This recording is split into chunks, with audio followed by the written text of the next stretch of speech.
Les routes sont déjà très chargées en ce vendredi soir, tout particulièrement à la sortie des grandes villes. Vous l'avez peut-être constaté si vous êtes en voiture.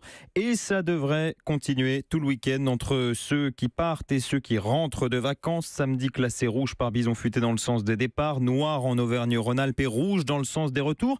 Alors la bonne idée était peut-être de laisser la voiture au garage et d'opter pour l'autocar. Pierre Herbulot, vous êtes à la gare routière de Paris-Bercy. Finalement, est-ce que c'est un bon choix ? Financièrement, c'est sûr. Ici, personne n'évoque la nostalgie des classes vertes. Par contre, tous les passagers, sans exception, raisonnent économie. Par rapport au train, par exemple, il n'y a pas photo. Bastien range sa valise dans un gros bus bleu ciel. On a comparé entre les offres de train et sincèrement le bus était 2 fois moins cher, donc on a dit on va tester, on verra.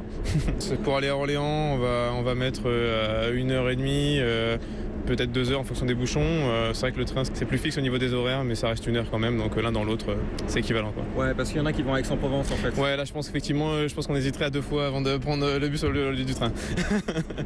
Oui, parce qu'Orléans c'est la destination la plus proche. La devanture d'un car indique Nantes, un autre Mimizan, un troisième Saint-Tropez. Et là, vu le temps de trajet, ce n'est plus un départ en vacances qui attend Sophia, mais presque une épreuve de vie. 13 heures, ça va être long. C'était le moins cher.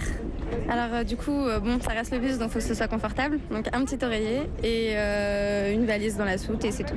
Un petit bagage en main. Est-ce que les vacances, elles commencent maintenant ou est-ce qu'elles commencent quand vous arrivez ?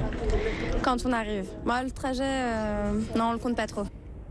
À 8h demain matin, quand elle sortira de son car, elle aura certes perdu quelques heures de sommeil et une demi-journée, mais son compte en banque affichera 300 € de plus que si elle avait choisi un autre moyen de transport.